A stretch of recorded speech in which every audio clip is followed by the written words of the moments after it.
بسم اللہ الرحمن الرحیم۔ السلام علیکم ورحمۃ اللہ۔ امید ہے آپ لوگ سب خیر خیریت سے ہوں گے اور اللہ سے دعا ہے اللہ آپ لوگوں کو خیر خیریت سے ہی رکھے۔ پچھلی ویڈیو اور اس ویڈیو میں کچھ گیپ زیادہ ہو گیا، میری تھوڑی مصروفیت تھی، تو آج ہم انشاءاللہ بات کریں گے اور سمجھنے کی کوشش کریں گے کہ بخل کیا ہے اور کیا یہ اللہ کے نزدیک ناپسندیدہ ہے تو کیوں ہے، اور بخل سے کیسے بچا جائے۔ تو اس سلسلے میں میرے پاس ریفرنسز تو کافی ہیں، لیکن میں سورہ نساء کی آیت نمبر 37 ہے، 39 ہے، اور سورہ آل عمران کی 180 ہے، اور پھر اور بھی ہیں، لیکن ایک میں تلاوت کرتا ہوں اور آپ اس کو سمجھیں، کوشش کریں، اس کے بعد پھر ہم آگے اس کے اوپر ڈسکس کرتے ہیں۔ اللہ پاک فرماتے ہیں، اعوذ باللہ من الشیطان الرجیم، بسم اللہ الرحمن الرحیم، الذین یبخلون ویأمرون الناس بالبخل ویکتمون ما آتاہم اللہ من فضلہ واعتدنا للکافرین عذابا مہینا۔ یہ 37 آیت ہے۔ 39 کے اندر اللہ پاک فرماتے ہیں، وما عزا علیہم لو آمنوا باللہ والیوم الآخر وانفقوا مما رزقهم اللہ وکان اللہ بہم علیما۔ اب صدق اللہ العظیم، اس کو سمجھنے والی بات یہ ہے، بخل کو اگر ہم اپنی زبان میں سمجھنے کی کوشش کریں تو خرچ نہ کرنے کی عادت، چاہے وہ اپنی ذات پہ خرچ کر رہے ہوں، چاہے وہ اپنے گھر والوں پر، اپنی اولاد پر، بچوں پر خرچ کر رہے ہوں، اپنے دوستوں، عزیز و اقربا پر، یا مساکین پر، غربا پر اللہ کے راستے میں خرچ کر رہے ہوں، خرچ کرنے کی بات ہو رہی ہے۔ انسان کے نفس کا اس کے اوپر حق ہے، اچھے کپڑے پہننے، جیسے اللہ نے مال دے رکھا ہے، ریزنیبلی اچھی خوراک کھانی، اور اپنی زندگی کو آسائش مہیا کرنی، یہ منع نہیں ہے اور یہ چیز کرنی چاہیے، یہ بخل کے اگینسٹ نہیں ہے۔ بخل یہ ہے کہ آدمی تھوڑا، جس کو ہم اپنی زبان میں کہتے ہیں نا، کانسٹیپیٹڈ رہتا ہے، مال کو بچا کے رکھتا ہے، اپنے پاس چھپا کے رکھتا ہے، ضرورت پڑنے پر بھی خرچ نہیں کرتا، بیمار ہے دوائی پر بھی خرچ نہیں کرتا، کسی دوسرے کو ضرورت مند دیکھ لیا اور اس کے پاس مال ہے تو اس کو چھپاتا ہے، واضح نہیں کرتا۔ مقصد اس کا یہ ہوتا ہے کہ یہ کسی کو پتہ نہ چل جائے کہ میرے پاس اتنا مال ہے، اور اس کی امید یہ ہوتی ہے کہ یہ مجھے کل کام آئے گا۔ تو اس کے متعلق اللہ پاک جو سے ہیں وہ یہ فرماتے ہیں کہ جو خود بھی بخل کرتے ہیں، دوسروں کو بھی مشورہ دیتے ہیں، اور حالانکہ جو کچھ ہے یہ اللہ نے اپنے فضل سے ان کو دے رکھا ہے۔ یعنی یہاں پر اللہ پاک نے اس بات کو واضح کر دی ہے کہ تم یہ نہ سمجھو کہ یہ مال تمہارا ہے، یہ میں نے تمہیں اپنے فضل سے دیا ہے، تو اس لیے اس کے خرچ کے متعلق میں جو تلقین کر رہا ہوں اس کو اس طرح خرچ کرو۔ پھر اللہ پاک فرماتے ہیں کہ جو ایمان لاتے ہیں اور اللہ نے جو کچھ انہیں بخش رکھا ہے اس میں سے خرچ کرتے ہیں، ایمان کے ساتھ اس کو جوڑ دیا گیا ہے۔ یعنی اگر آپ ایمان لے آئے ہیں تو یہ اس کا لازمی جز ہے کہ پھر آپ اللہ کی راہ میں خرچ بھی کریں گے، پھر بخل نہیں کریں گے۔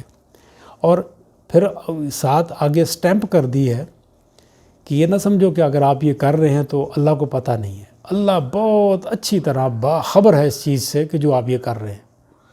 تو لہٰذا یہ گمان نہیں رکھنا چاہیے کہ میں نے اگر چھپا کے رکھا ہے تو اگر میں اپنے گھر والوں سے یا دوسروں سے چھپا سکتا ہوں، اللہ سے تو نہیں چھپا سکتے۔ بخل کی ضد ہے نفاق، خرچ کرنا، اور بخل چھپا کے رکھنا، روک کے رکھنا۔ دوسری جگہ پر اللہ پاک فرماتے ہیں، ایمان ان کا کیا نقصان تھا اگر یہ اللہ اور روز آخرت پر ایمان لاتے۔ پہلے تو یہ ایمان کی بات ہو گئی، اور جو اللہ نے بخش رکھا اس میں سے خرچ کرتے، یعنی دوسرے معنوں میں اللہ نے ایمان اور یقین اور آخرت کی یقین کے ساتھ اس چیز کو لنک کیا ہے کہ اگر تم ایمان رکھتے ہو، آخرت پر ایمان رکھتے ہو، تو پھر ایسی صورت میں تم بخل سے بچو گے، کیونکہ جہاں اللہ کا پر ایمان لے آئے، آخرت پر ایمان لے آئے، تو یہ بھی اسی کا حکم ہے کہ آپ بخل سے بچیں۔ سورہ آل عمران کا میں ترجمہ پڑھ دیتا ہوں صرف، اس میں اللہ پاک فرماتے ہیں، اور جو بخالت کرتے ہیں اس چیز میں جو اللہ نے انہیں فضل سے دے رکھی ہے، اور یہ نہ خیال کریں کہ یہ ان کے حق میں بہتر ہے، بلکہ یہ ان کے حق میں بہت ہی برا ہے۔ جس چیز میں بخالت کرتے ہیں اس کا روز قیامت ان کو طوق پہنایا جائے گا۔ جو مال بچا بچا کے رکھا، خرچ نہیں کیا اور زندگی ختم ہو گئی، تو وہ جو مال تھا اس کا طوق بنا کے ان کے گلوں میں ڈالا جائے گا۔ یعنی دوسرے معنوں میں یہ بتایا جا رہا ہے کہ وہ آپ کے لیے عذاب ہوگا۔ اس کی پھر اللہ پاک فرماتے ہیں کہ اسی کا ہے جو کچھ ہے آسمانوں اور زمینوں میں، تو یہ میراث بھی اس کی ہے۔ یہ بندہ خیال نہ کرے کہ یہ میرا ہے۔ یہ زمین، یہ سب کچھ، بڑے بڑے بادشاہ آپ کے سامنے ہم سب جانتے ہیں، فرعون گزرا، نمرود گزرا، کیسے کیسے لوگ گزرے، اتنا بے تحاشا مال تھا، 70 اونٹوں کے اوپر ان کے خزانوں کی چابیاں جاتی تھیں، قارون تھا، لیکن سب چلے گئے۔ اور پھر زمین وہیں پر وہیں ہے، وہ بادشاہ تھے، ساری زمین کے اندر دفن ہو گئیں۔ تو اللہ پاک فرماتے ہیں کہ یہ اللہ ہی کا ہے، یہ ساری وراثت اسی کی ہے اور اسی کے پاس رہنی ہے۔ اللہ ہر چیز سے باخبر ہے جو تم کرتے ہو۔ یہ تو ہم نے قرآن الحکیم کو تھوڑا سا تلاوت کیا اور اس کے معنی کو سمجھا اور سمجھنے کی کوشش کی کہ نفاق کیا ہے اور ہمیں کیا کرنا چاہیے، اور بخل کیا ہے اور ہمیں کیا کرنا چاہیے۔ اب اس کے اندر جو میں نے کچھ چیزیں دیکھی ہیں، سب سے پہلی بات تو یہ ہے کہ ہمیں اللہ پاک یہ باور کرانے کی کوشش کر رہے ہیں کہ یہ جو تمہارے پاس مال ہے یہ میرا فضل ہے، کہیں تمہیں یہ گمان نہ ہو کہ یہ میرا ہے، میں نے کمایا ہے، میری ایفرٹ ہے، یہ اللہ کا فضل ہے۔ بعض اوقات آپ دیکھتے ہیں ہماری زندگیوں میں ہوتا ہے کہ کوشش کے باوجود انسان کے پاس مال نہیں ہوتا، اور کچھ لوگ ایسے ہوتے ہیں کہ جو بہت کم کوشش کے ساتھ ان کو اللہ پاک بہت مال دے رہا ہوتا ہے۔ یہ روزمرہ کی ایگزامپلز ہمارے سامنے موجود ہیں۔ لوگوں نے پی ایچ ڈیاں کر رکھی ہوتی ہیں، باہر کے ملکوں سے پڑھ رکھا ہوتا ہے، اور اس کے باوجود ان کے مال کے اندر اتنی وسعت نہیں ہوتی۔ اور ایک ایسا بھی دیکھا ہے کہ وہ آدمی میٹرک پاس ہوتا ہے اور وہ کاروبار شروع کرتا ہے تو اس کے پاس بہت مال ہوتا ہے۔ تو یہ ایگزامپلز بے تحاشا ہے، میں ایگزامپلز دینی شروع کروں تو یہاں دن لگ جائیں۔ تو ایک تو اللہ پاک نے یہ فرما دیا کہ یہ مال و دولت اللہ کا ہے، اور اس کا فضل سے اس نے آپ کو عطا کیا ہو، آپ کو دیکھنے کے لیے، آپ کو چیک کرنے کے لیے آپ کیا کرتے ہیں۔ پھر یہ خیال کہ بخل بہتر ہے، میں مال بچاؤں کل کام آئے گا۔ اللہ پاک فرماتے ہیں کہ جی اب میں مال کو ختم بھی کر سکتا ہوں، مال آپ کو دوبارہ دے بھی سکتا ہوں، تو لہٰذا یہ طول العمری کرنا، وقت کے آگے کے وقت کے لیے یہ سوچ کے رکھنا۔ دیکھیں کچھ تو اس کا تو حکم ہے کہ آپ کے اہل و عیال ہیں آپ کے ساتھ، آپ کے بچے ہیں، تو آپ ان کے لیے ریزنیبل وقت کے لیے ان کے لیے رزق جو ہے اس کو بچا کے رکھیں، راشننگ کریں۔ ضرورت پڑ سکتی ہے آپ کو، بارش کے لیے آتی ہے تو آپ پہلے سے اس کے لیے امبریلا کا انتظام کر کے رکھیں، یہ ہے۔ لیکن یہ کہ اپنی ضرورت سے زیادہ مال جمع کرتے چلے جانا اس امید پر کہ میں لمبی عمر جیوں گا تو میرے کام آئے گا، تو یہ اللہ پاک کا فرمان یہ ہے کہ ایک تو یہ میرا فضل ہے، اور دوسرا یہ ہے کہ تمہیں کیا پتہ کب تک تم نے رہنا ہے۔ تو جو بچا کے جاؤ گے وہ ایک تو تمہارے کام نہیں آیا، اور دوسرا آخرت میں تمہارے لیے وبال ہے۔ پھر اللہ فرماتے ہیں انہی کے اندر اللہ کا فرمان یہ ہے کہ یہ تم سمجھتے ہو تمہارے حق میں بہتر ہے کہ تم بچا کے رکھو، جبکہ اللہ یہ کہہ رہا ہے کہ یہ برا ہے تمہارے حق میں۔ پھر اللہ پاک نے یہ بھی بتا دیا کہ یہ سب کچھ اسی کا ہے اور اسی کے پاس لوٹ کے جانا ہے۔ تو یہ پھر ہمارا اوپر سے تو راہ امتیاز ہی ہوتا ہے کہ ہم دوسروں کو بھی مشورے دیتے ہیں، بینک کھول لیتے ہیں، سیونگ کرو۔ آپ سیونگ نہیں کریں گے تو کل آپ کے مشکل وقت آپ کے اوپر آ جائے گا۔ اللہ پاک یہ فرماتے ہیں کہ آپ اپنی ضرورت سے زیادہ جو ہے اس کو اللہ کی راہ میں خرچ کرو، وہ آپ کو کبھی بھی مشکل میں آنے ہی نہیں دے گا۔ اب اللہ کا وعدہ تو سچا ہے، کوئی چاہے تو ٹیسٹ کرے، نہ چاہے تو اس کے اوپر یقین کرے، کھلے عام یقین کرے۔ تو یہ بخل کے حوالے سے چند گزارشات ہیں۔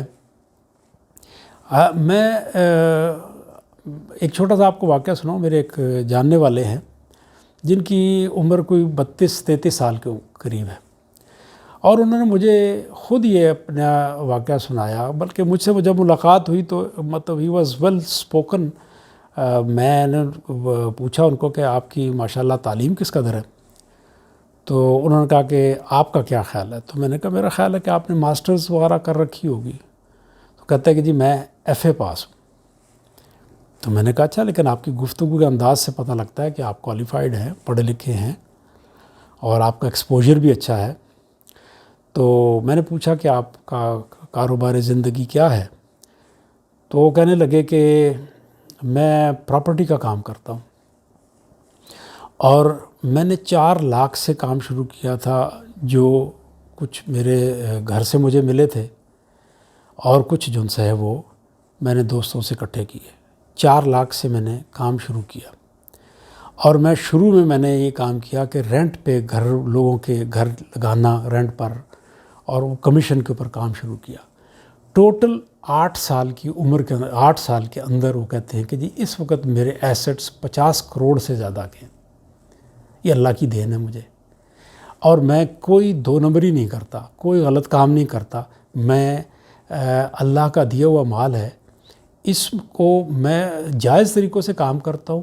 اور دوسرا میری یہ عادت ہے کہ میں بغیر کسی کو دکھائے اللہ کے راستے میں خرچ کرتا ہوں، اور جب میں خرچ کرتا ہوں تو مجھے اور دے دیتا ہے، میں پھر خرچ کرتا ہوں مجھے اور دے دیتا ہے۔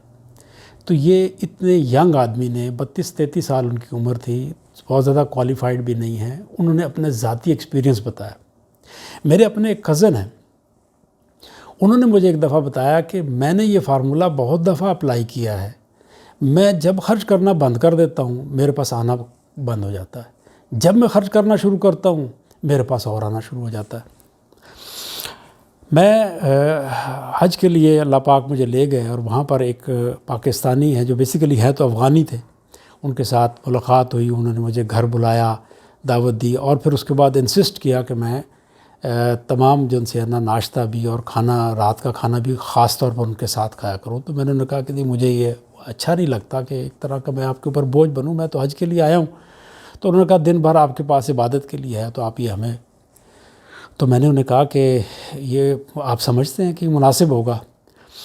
تو انہوں نے کہا کہ میرا ذاتی ایکسپیرینس یہ ہے کہ میں نے جب میرے پاس لوگ آتے ہیں کھانا کھاتے ہیں تو میرا رزق بڑھتا رہتا ہے، جب لوگ میرے پاس آنا بند ہو جاتے ہیں تو میرے رزق میں کمی ہونی شروع ہو جاتی ہے۔